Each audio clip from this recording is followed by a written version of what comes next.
Caros investidores, eu sou o Iago da JPP Capital e vou comentar aqui os resultados do FII Uninvest JPP no mês de setembro de 2022.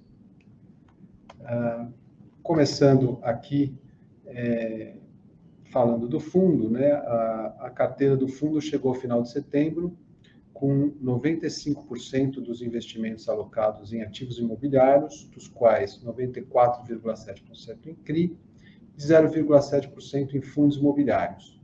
O saldo de 4,6% estava alocado em instrumentos de caixa. O fundo chegou ao final de setembro cotado a R$ 96,54, com desconto em relação à cota patrimonial, que era de 100,86, com valor de mercado de 314 milhões, o PL do fundo é de 328 milhões. O fundo pagou R$ 1,20 por cota referente a setembro, pago em outubro, o que corresponde a um dividend yield anualizado de 14,9%, um pouco inferior ao dividend yield dos últimos 12 meses, que foi de 16,1%.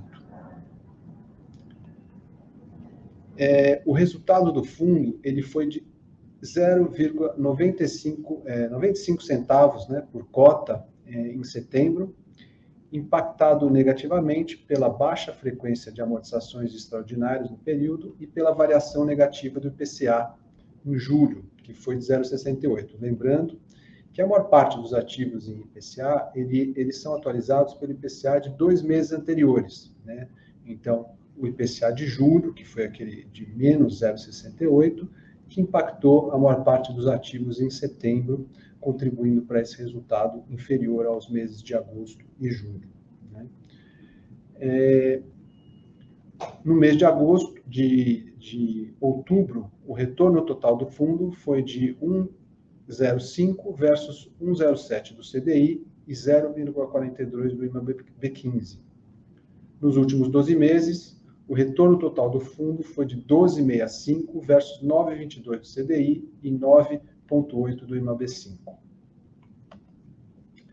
Aqui a gente vê no gráfico de cima a distribuição em reais por cota, mês a mês, e na linha o dividend yield. No gráfico de baixo, a barra vermelha é o resultado gerado pelo fundo e a barra azul o resultado distribuído. Ao final de setembro, nós tínhamos 23 centavos por cota retidos, que serão distribuídos ao longo do semestre.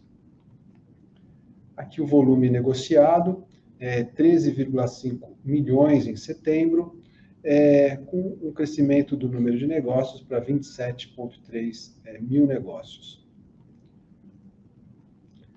Falando sobre a carteira chegou ao final de setembro, 95% alocada em CRIs, né, o gráfico primeiro de cima da esquerda, 4% em caixa, 1% em fundos imobiliários. No gráfico do meio, ali para o setor, a gente vê que o setor mais representativo é o de incorporação, que representa 53% da carteira, seguido por logística e loteamento, shoppings e varejo. Importante mencionar que nessa parcela aqui de 53%, que é do setor de incorporação, dentro de incorporação, a diversificação é bem grande, porque temos operações de diversos tipos, né? Casas, prédios, segmento de baixa renda, média renda, alta renda, em várias localidades do país. Então, há uma diversificação dentro de incorporação. No gráfico de baixo, a gente vê o indexador e a taxa média ponderada. Então, o fundo ele está 62% indexado ao IPCA, uma taxa média de 7,3%. CDI, 32% da carteira, uma taxa média de 4,2%, e o restante em GPM mais 6,2%.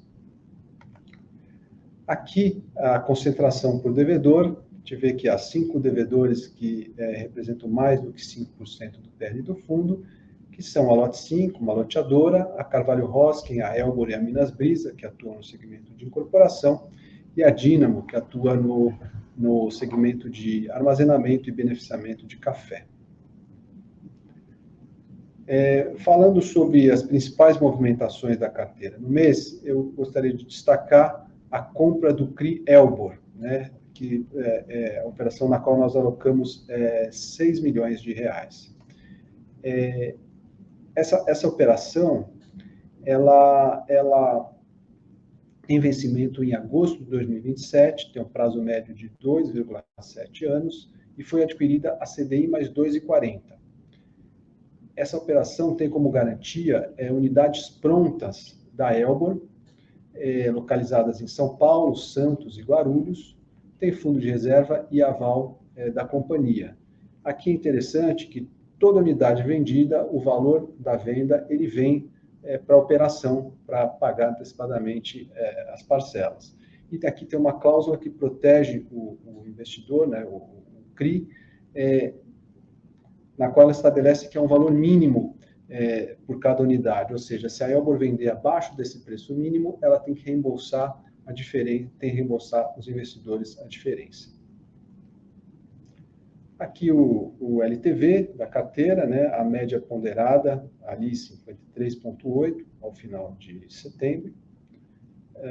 E aqui a distribuição pela nossa classificação de rating, lembrando que essa é uma metodologia proprietária que se baseia em critérios qualitativos e quantitativos, cada um desses critérios tem uma nota, essas notas têm um peso, e a soma disso tudo chega na nota de cada operação. Bom, essas eram as principais informações referentes ao fundo no mês de setembro, e mês que vem voltamos aí com mais informações sobre o JP11.